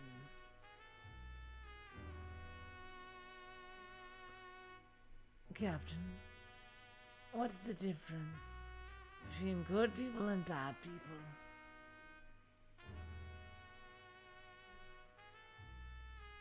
Captain, what's the difference between good people and bad people?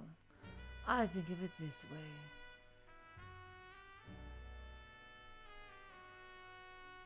If you prioritize public benefit over your own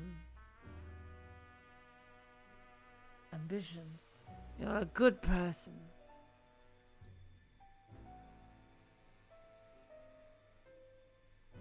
If you prioritize public benefit over your own ambitions, you're a good person. Otherwise, you're a bad person. Definitely seems to make sense to me. No, it doesn't.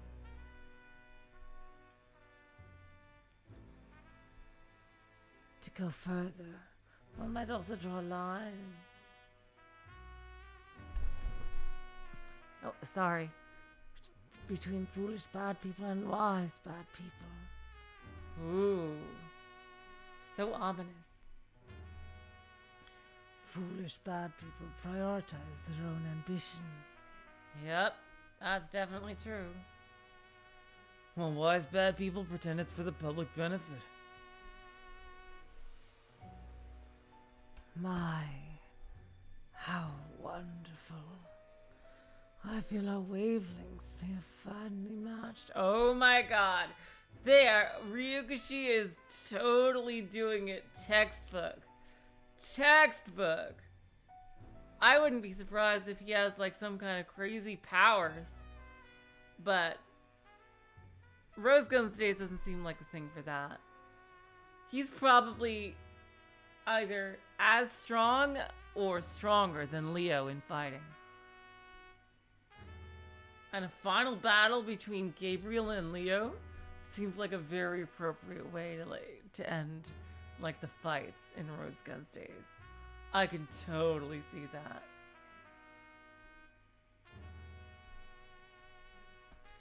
Though I could hardly call this meal delicious, it seems this meeting was worth the time.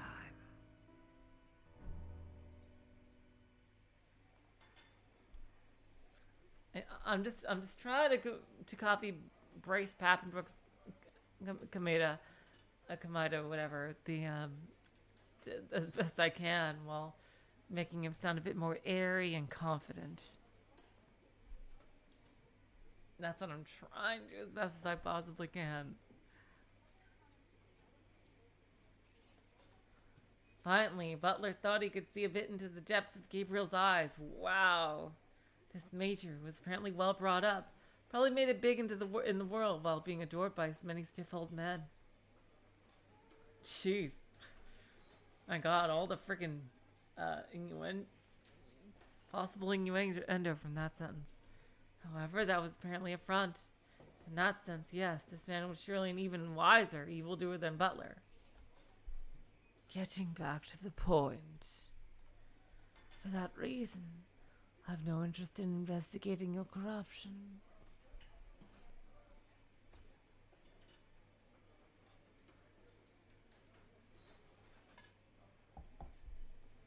If I dig you up, the entwined roots will uproot the entire field.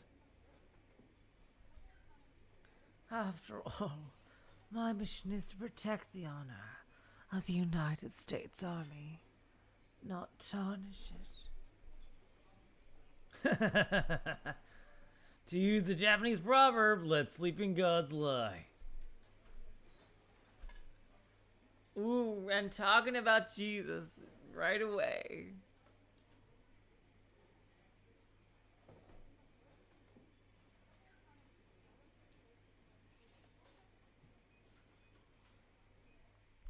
Jesus said that even adultery inside one's heart is a sin.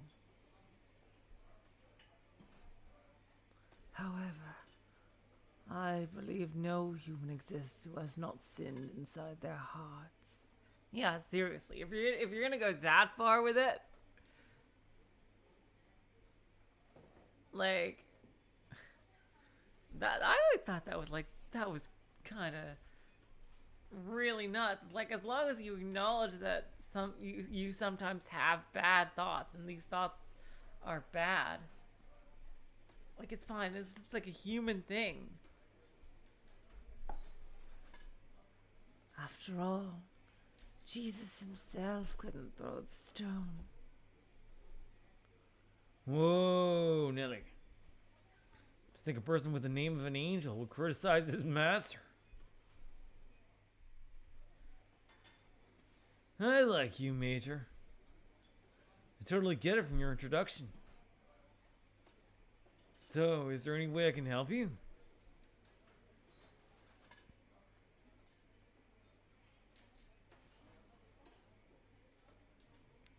Indeed there is. That's why I'm having breakfast with you right now. First, I don't want to leave you with the mistaken impression that you and I are friends. Oh, ouch. But of course, Major. I would never be so audacious as to think that. That's sad. Very well. And I came here as a special officer commissioned for the purpose of eliminating organized crime. In other words, you, as the leader of the local Department of Public Order,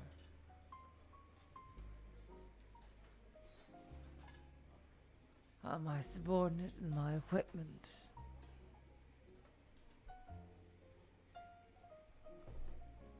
Understood?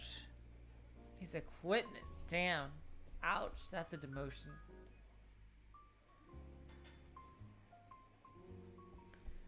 Understood, sir. What was your nickname in high school?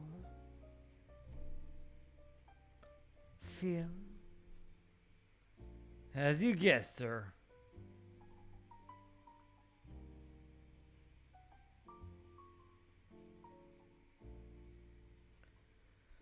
Then I'll call you Phil when we're alone. Dang. I'm going to have you become my property in a literal sense, Phil. What the fuck? What the fuck?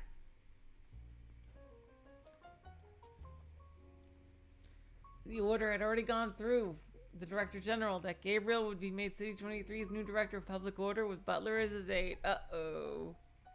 He's definitely going to be the boss. Oh my god.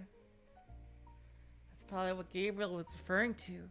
But his almost cold smile seems to indicate something more. Yeah. Holy shit. I'm not sure I fully understand your meaning. A lot of really terrifying ulterior meanings there, but oh well. Remember how you felt when you got your first girlfriend?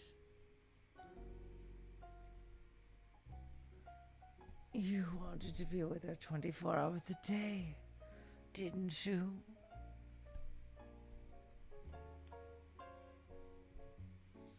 You wanted to have her body and mind all to yourself, right?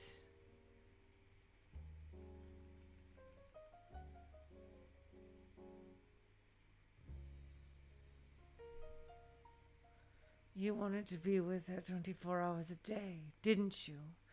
You want to have her body and mind all to yourself, right? You didn't want her to write or call anyone you didn't know. And you didn't want her going out to meet anyone or on her own.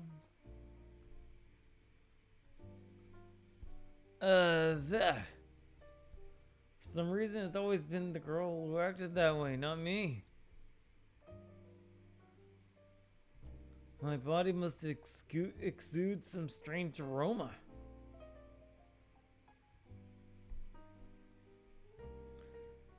People like that seem to gather around me. Hearing that makes me jealous of the other girls who try to monopolize you. And at the same time, I'm pleased to have surpassed them and become your new owner.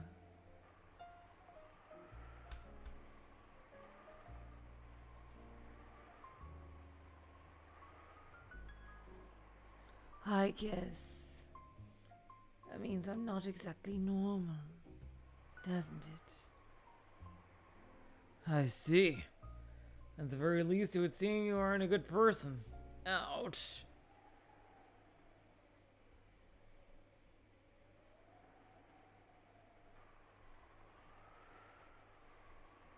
Phil, you will be under observation 24 hours a day from now on. Of course, your letters and phone calls will be examined.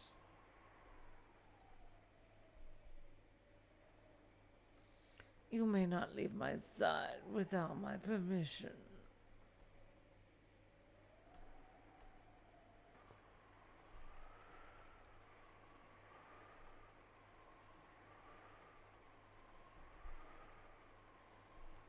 To go further, I would like to forbid you from eating and sleeping without my permission.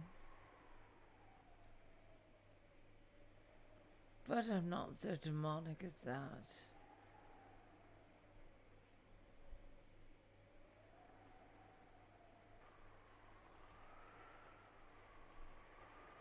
Weird. Is this deja vu?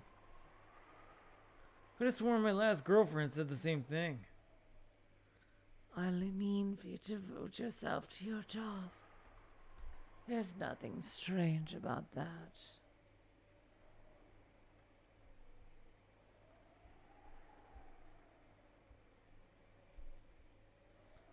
Preserving public order in City 23 is our job, is it not? As you say, sir. I can't read this guy's thoughts. Oh, wow. What's he planning? Butler was starting to feel as though he was having a staring contest with a snake. Nobody ever explained this to him.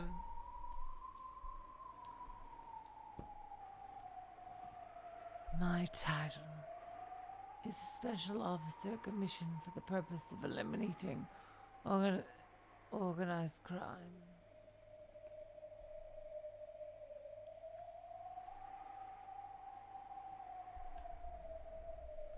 My original job is to crack down on organized crime, is it not? There's nothing so shady going on in City 23, right? Phil? What farces, didn't you?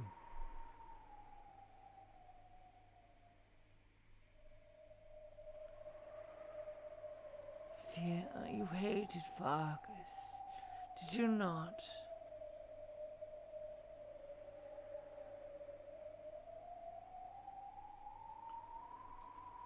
Phil, you hated farces, did you not?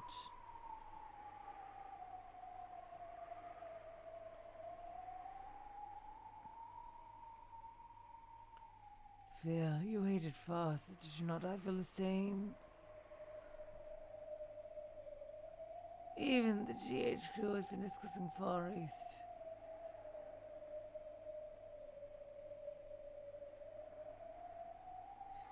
Even the GHQ has been discussing how East Tokyo has gotten too boisterous.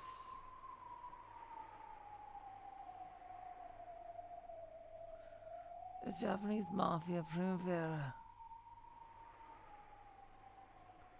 and a Chinese Golden Dragon Society.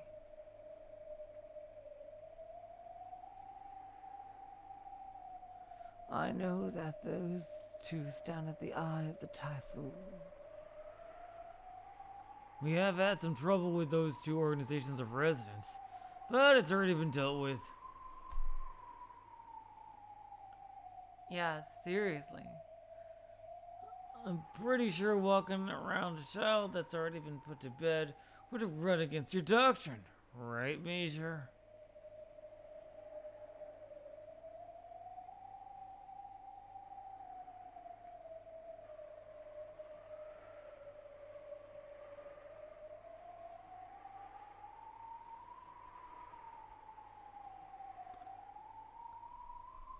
I'm pretty sure waking a child that's already been put to bed would run against your doctrine, right, Major? Not at all. That's why I'm a bad person. Ooh. Wow. Definitely quite menacing. Alright, you guys. I think this is a good place to stop here, because I am feeling extremely tired. I'm so sorry, you guys. On Sunday, more tales, and we will continue this on Tuesday. Yeah, this is probably a good place to stop for now.